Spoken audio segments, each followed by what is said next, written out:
I just wanted to let you know that I'm very inspired by your speech today.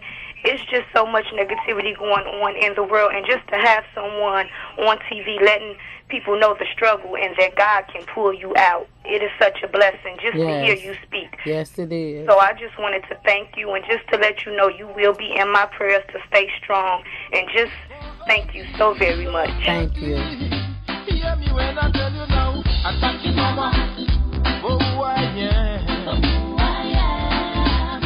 I thank you, Mama, for who I turned out to be. When I lost my daddy, was only you, Mommy. Good afternoon. It is Tuesday, the 27th of March of 2012. This is our last show. It's kind of a somber moment for us. This is our last show from this, I believe it was a 13-week segment, Peaceful World Movement in Focus. I'm your host, Dr. Peter K.B. St. Jean, looking at Peaceful World Movement Network. I want to thank Johnny Lee Savory, who is actually on the phone right now. And Mr. Savory is just coming back from Harvard University, where he was at the Institute for Race and Justice. Speaking about wrongful convictions, you remember that we had Johnny Lee Savory on the first week. He went in, as it says here, that he went into prison when he was age 14, left 30 years later. Now one of the stalwart supporters of the wrongfully convicted. And I want to thank Johnny. Johnny's on the phone, so when you call in today, Chicago, Johnny Lee Savory is going to be the one who's answering the phones. So you can say hi to Johnny in the process. Johnny, thanks so much for the time that you've helped us out here throughout this week during this session. I want to also thank Mr. Derek Bell. You guys saw Derek Bell, who did a show. Who was here with us a few times, and in fact, when I was over in St. Kitts, Mr. Bell hosted the show by himself, talking about youth and violence. Today we have with us a guest who is our final guest, and I feel so lucky to have Kelly Thompson here with us. Kelly Thompson is here from Chicago. She grew up in the community of Inglewood, and you hear I met Kelly 3 years ago when I was doing some work in Inglewood, some filming in Inglewood, and Inglewood has been referred to in many different kinds of ways. Some have referred to it as the murder capital of the world, wherever that came from, written in the papers. We hear a lot about bad things about a lot of communities. Very seldom we understand how people can succeed in those communities. And for this last show, we want to talk to Kelly about her success. Kelly is one of those, you hear about the diamonds in the rough. Kelly's a diamond in the hood, right? Kelly, don't mind I say that, right? One of the diamonds. So Kelly, thank you so much. You're welcome. Thank you so much for joining us. Glad to be here. Yes, thank you. We are at 312-738-1060. Remember, after a few minutes, you can call in. So Kelly, tell our viewers in Chicago. I know their daughters are probably looking at, watching your whole fans in Inglewood are probably watching. Tell our viewers a little bit about yourself. Well, John, I grew up in the Inglewood district. I came from the west side of Chicago as a small kid. I probably was about 6 years old when my mom bought a house on the 57th and Bishop. My mom worked as a dietitian at Cook County Hospital, and my dad drove yellow taxi cab. I came from a family of 13 of us, actually, 7 girls and 6 boys. Myself, I'm the baby of the family. Everything was good in the Inglewood district. I remember at about the age of 6 when we moved over, I can remember the beautiful trees. I can remember having a diverse set of people living in the neighborhood. I can remember when the city would come out and spray the trees for mosquitoes. We were kids playing four corners in the middle of the street while my mom and dad sat on the front porch at night. We would probably stay out until about 1 in the morning if it was on the weekend. But things started to change in the Inglewood district, maybe about into the age of 13. Things started to change. Being a young teenager and having some insecurities and not really being comfortable in my own skin. As you can see, I've always been overweight, even as a kid, and kids are mean, they tease and everything, so a lot of my what I did was on my own. It wasn't from having a totally dysfunctional family. I had working parents in the household. I had a grandma that took care of us while my mom went to work. I had a sister that cooked for us while my mom may have had to work on a holiday, and she did the cooking and everything. And we had that regular traditional family. We had those nice neighbors. We had some bad neighbors, but Inglewood did not get really bad for me until about the age of 14. Probably when I first had my first drink, first boyfriend. It was probably my first everything. But looking back now in retrospect, some of those things were like putting the cart before the horse, so to speak, learning things that I shouldn't have known as a kid. It took me in a totally different direction. I know it kind of sent my mom for a loop, being rebellious, defiant, and following the crowd, wanting to be a part of something so bad.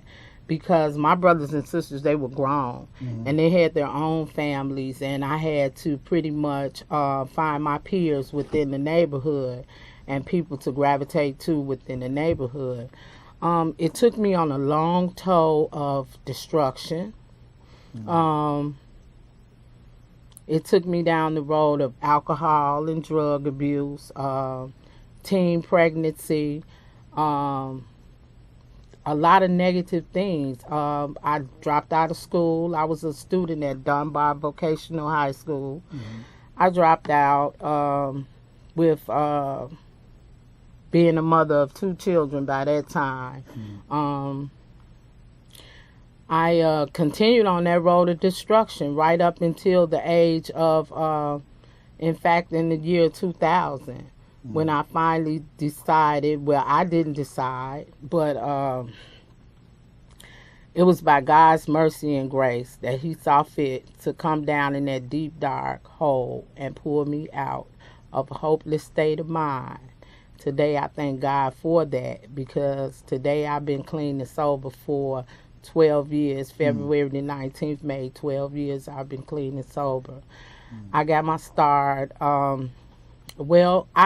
Let me just bag up, because I went in and out of the, I had been in the program twice. I remember moving to Milwaukee, Wisconsin with my family, leaving Women's Treatment Center at 14th and Ashland, and I went to Madison, Wisconsin with my family. I wanted to make a change. There are certain things you have to do in order to make a change and to stay stopped. And I guess I didn't take those things with me, because I went there and I started that same activity over again. My kids were taken into foster care. There were some things I had to do in order to get my kids back. I did those things. I got them back. I moved back to Chicago. But my habit once I got the children back, I started back on that road to destruction again.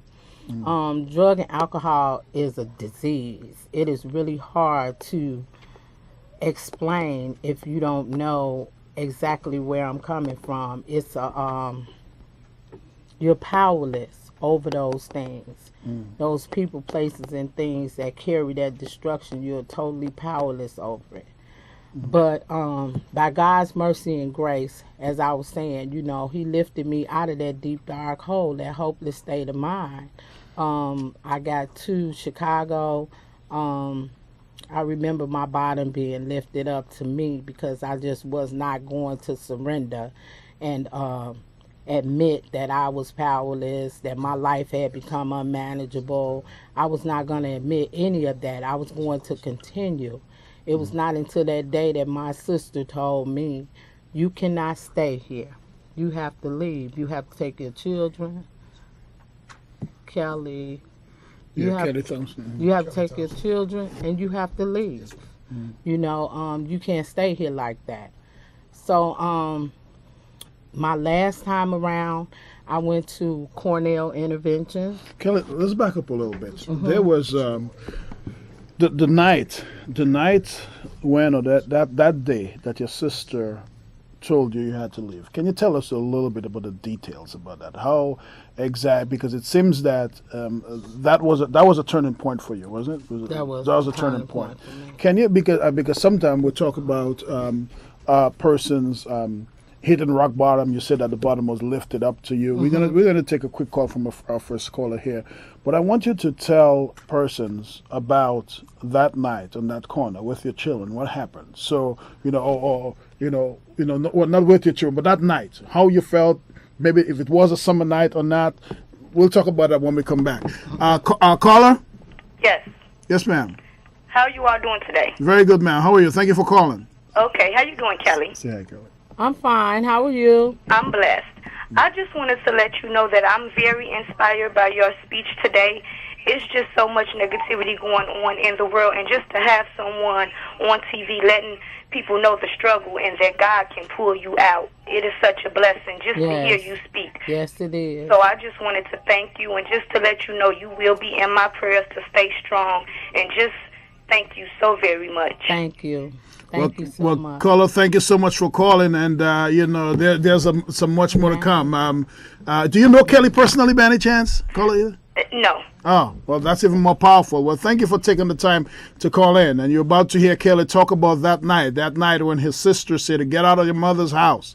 She had children at that time.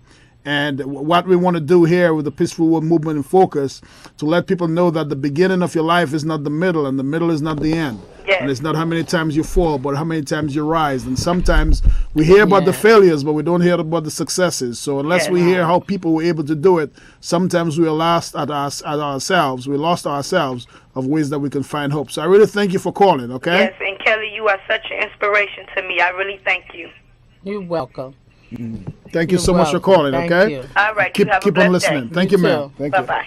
So Kelly, I want because I teach at St. Leonard's House every Tuesdays, and I mean some of the guys there have gone through all kinds of things, but I remember that story. For me, that particular day, I was just sick and tired of being sick and tired.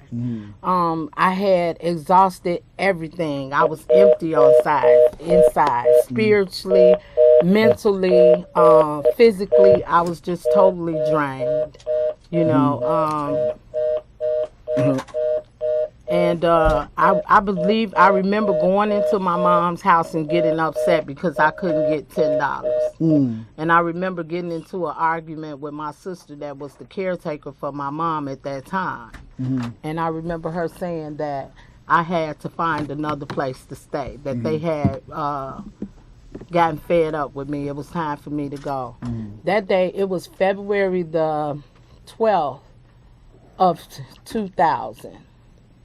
And I left out my mom's house. Well, I didn't leave willingly because I remember the police being called because I said that I wanted to go. I said I wasn't going. And I remember the police being called, and I was escorted out of my mom's house with my children. It was snow on the ground. How many children did you have? I had 3 children with me at the time. Ages 12, 9 and 5, I believe. But I went to the house next door and I sat on their porch, and the police told me, she said, "Do you live there?" I said, "No, I don't live here." She said, "Well, get off that porch. They don't want you either." So I went and I sat on the corner in the snow, and I sat down, and my kids were begging me. They were like, Mom, get up, get up. While I was down there, I made a prayer. I told God, if you remove this taste from my mouth, if you get me out of this situation, Lord, you never have to worry about me doing this again or putting my family through this again. That night, I walked around with my children. I remember walking around the neighborhood. I remember going to a friend's house, and I remember crying and saying how I really just wanted to get my life together. But I still had that obsession. So I continued to get high, but for some reason that night I just couldn't get high right. It wasn't like it had been all the time. It just wasn't right. It was something eating at me. So my friend and her children, they walked me over to Cornell Interventions on 57 in Woods. They said they didn't have a bed for me, that I had to come back. I wasn't so sure if I was going to make it back, but I had that little bit of strength, that little bit of hope and faith to hold on to until the next day. And I went back the next day, and I sat in that lobby, and I remember the same counselor that had left that night, he came in that morning. He said, you still here? I say, I'm here. He said, I'm going to see what we can do for you. He came back and he told me to go in the back. You're going through intake. Go get your hair washed, everything, get your clothes, and you're going upstairs. I went upstairs for 28 days. I stayed there for 28 days. That fog had been lifted, but now it was time for me to learn about the person that had did the drinking. In the process of that, I went over to Jack Clark's family. It was a rehabilitation house where I stayed for 8 months. In the process, when you stay at Jack Clark's family, you have to be able to pay your way. You have to get a job. You have to contribute to the household. My first job, I remember, it was at McDonald's. It was through making meetings, and a grateful member told me about them hiring at a nursing home. I went over and I applied for that job. But me stepping out on faith like that, something happened in the process, when I applied for that job. I had quit my job at McDonald's. I went over and I applied for the job. They told me I had the job. The initial lady that I interviewed with, she got fired that evening. So I got a phone call at night from the new manager, and she told me, don't come. All I heard was a voice on the phone say, you don't have to show up tomorrow. And they hung up the phone. But I said, because I had gained a little faith in God, I had gained a little faith because I knew it wasn't a person, it wasn't a place, it wasn't a thing that pulled me out of that deep, dark hole. It was God. It was some type of spiritual thing that pulled me up out of that deep, dark hole. Nothing but. And I held on to that. I say the devil is a lie. Because I had quit my job at McDonald's. I had no other choice. I went over to the nursing home and I told those people. She said, I told you not to show up. This was the manager. I say, I had to show up because I had already quit my job, you know. And so she went up and she talked to the administrator and everything. And they said, well, you got to hire. She was hired. She has nothing to do with the other person getting fired. I assume that's what they said because I had a job there. And I worked there in housekeeping. I did bed making. I did laundry.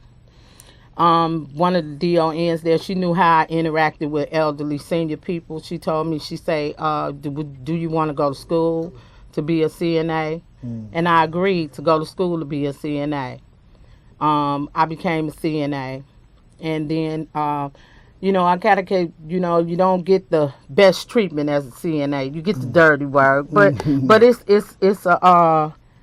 a job of giving something back. I felt like I was giving back. I felt like I was a part of something, you know. I couldn't be so kind to my mom and dad doing my addiction, but it was just like this here took the place, you know. This was saying I'm sorry to somebody, you know. So I enjoyed it. For 6 years I worked as a CNA, and then finally I asked questions about going to school to be a nurse. And they told me, they say, you have to have your GED. And see, I was willing then to do whatever people asked me to do. And I I went to Kennedy King and I enrolled in the program for my GED. And after that, I went straight through and started taking my prerequisites for nursing.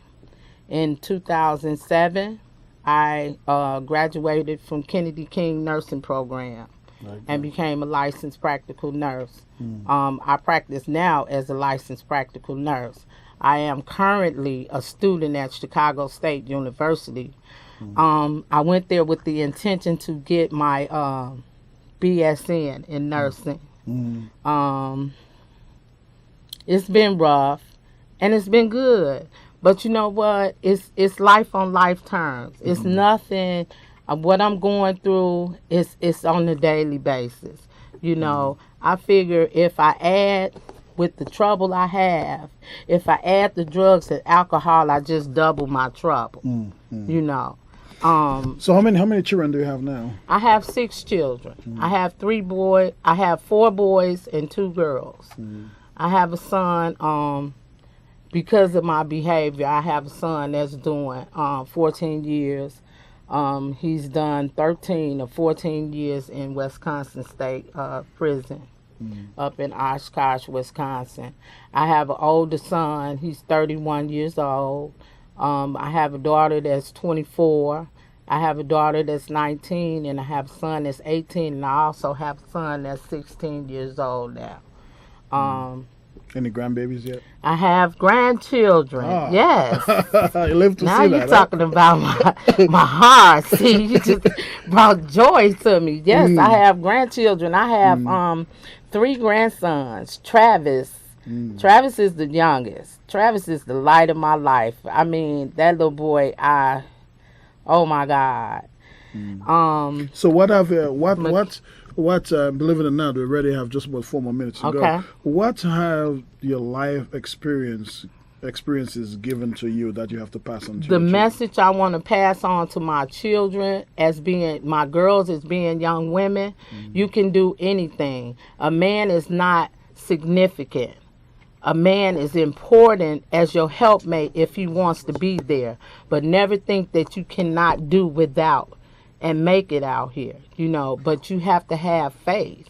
Faith without works is dead. What about the message to your sons? And the message to my sons is take care of your family.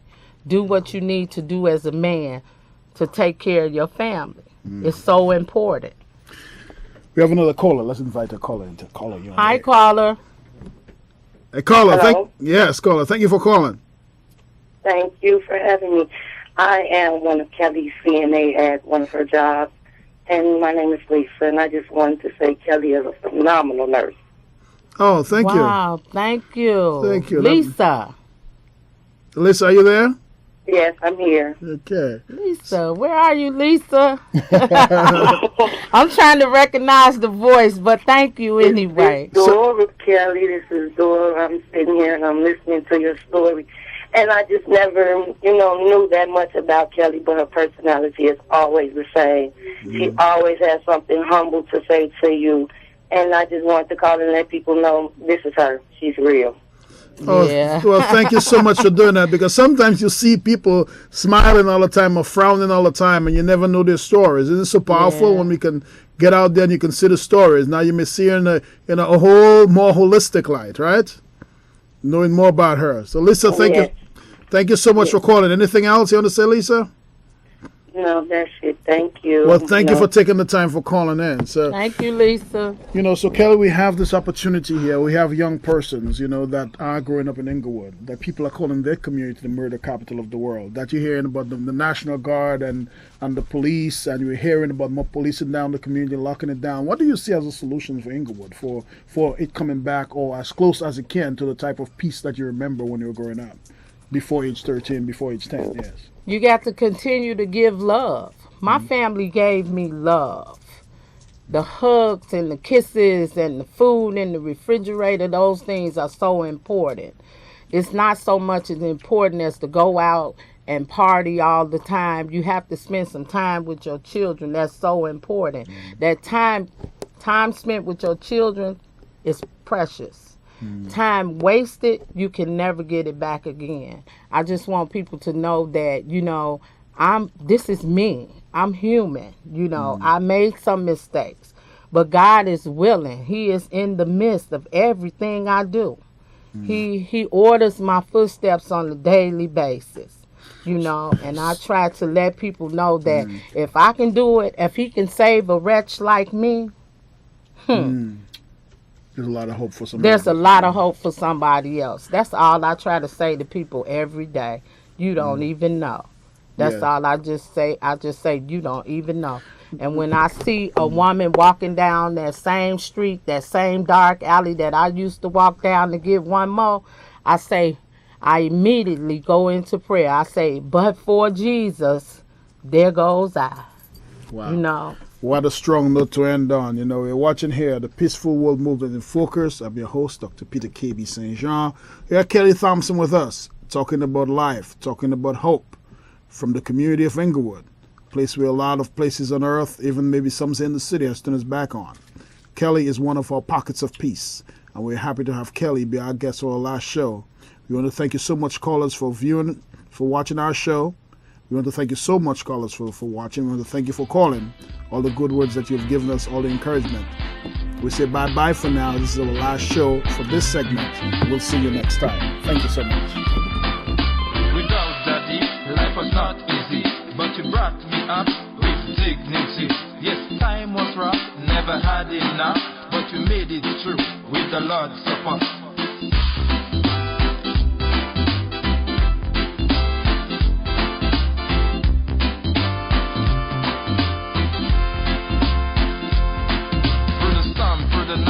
Like a rock, and when the strong wind blew, I was never lost. And when you disciplined, you were very rough. But thank you, Mama, it was good for us.